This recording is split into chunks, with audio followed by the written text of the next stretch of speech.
Yo, what up guys? Ollie here. In today's video, I'm gonna talk about 5 top tips in order to make your trip around the world as smooth as possible. Okay, so now we're on to tip number 1.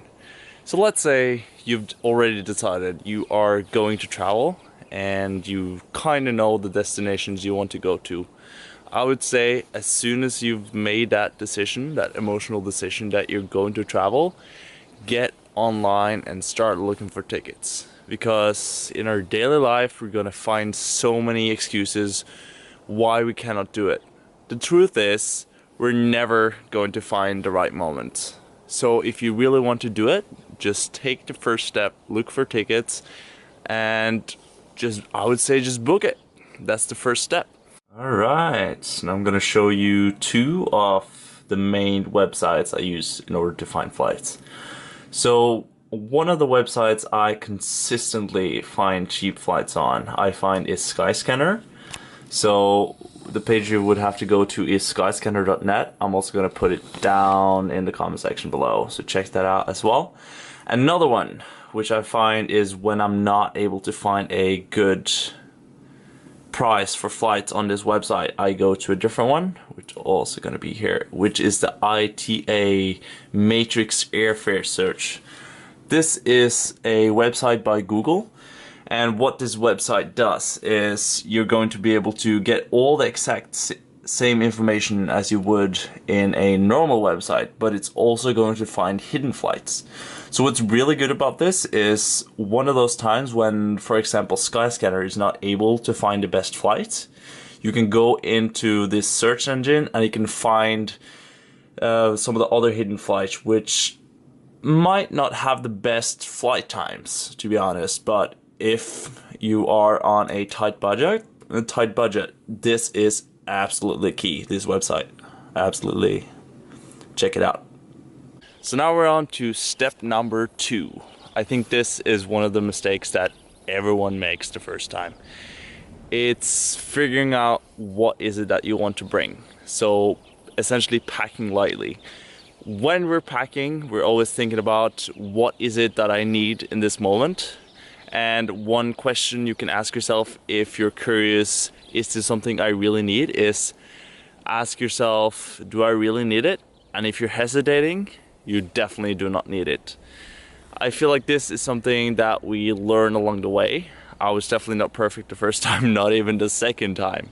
I still have a lot to learn from it, but as you go along and you lose some stuff, you get more and more used to it. In the beginning, you might get the feeling like, oh no, I have to be careful with all my items, like I don't want to lose it, like you have this really big attachment to the things that you bring with you.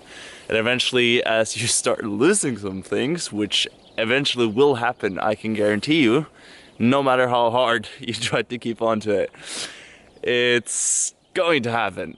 I would say just see what happens. Just look at what other people have brought with them. I'm gonna also include down below some packing lists, and good luck. So now let's get into packing light. Here you can see what I had with me, and this was everything I lived out of in 1 full year.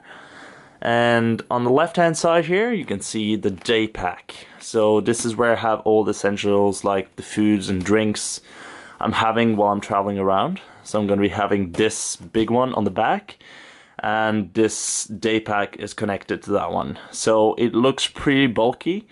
I'm pretty sure, because this is about 80 liters together, you can definitely make it smaller than that. So this is a bit too big.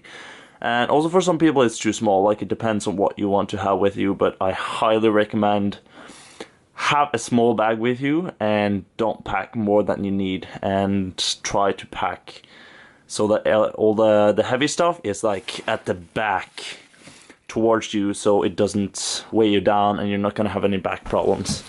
So what I would really recommend to make everything as easy as possible is have one of these packing cubes. These packing cubes are absolutely valuable and you're gonna save so much time. Especially if you have to make a flight, I highly recommend this one, because it's not the first time I've missed a flight because I didn't have one of those. So now we're going on to step number 3, which is go with the flow. This is kind of a hard one sometimes, because I know you're like me, you want to plan, you want to see all the highlights. I know exactly what you're feeling. The thing is, most of my best experiences I've had while traveling has been unplanned. So what I would say is maybe the first 3 nights, have a plan of where you're going to stay, because if you're going far away, like, you're probably going to have a jet lag. So if you book the 3 first days and you know in a general direction the places where you want to visit, I would say go full in for that and see where the next place is. Now we're going on to step number 4. Step number 4 is mistakes is going to happen. Don't blame yourself for it. The truth is, I made countless mistakes when I'm out traveling.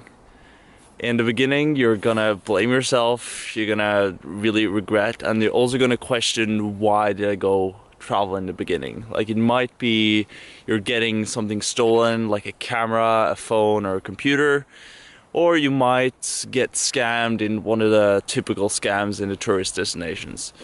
The thing is, it's happening to everyone, all travelers, every once in a while.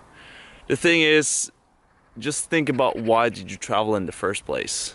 Was it because of that item that you were having an attachment to? Or was it because you were there for the experience? The thing is, I have been broke. I've been in places around the world where I have had nothing, not even food or water, because the credit card wasn't working. And it's just amazing what happens. Amazing what happens with the locals and the trust that you can put in other people. That's something you're going to learn yourself. Test it out for yourself. So now for step number 5, which is try something different. And you might say, Ollie, that sounds very cliche. I know. But if you're going to travel all across the world, why would you do exactly the same things you're doing back home? I would challenge you to do something that is really outside of your comfort zone. So let's say you've already booked your tickets and you're going to a different place. I would just go out for a walk and try to find something that makes you uncomfortable. Let's say you have a fear of heights. I would say go skydiving. It might sound really scary, but you're gonna thank yourself later. It's gonna be such a great adventure. And I'm looking forward to hear about your adventures.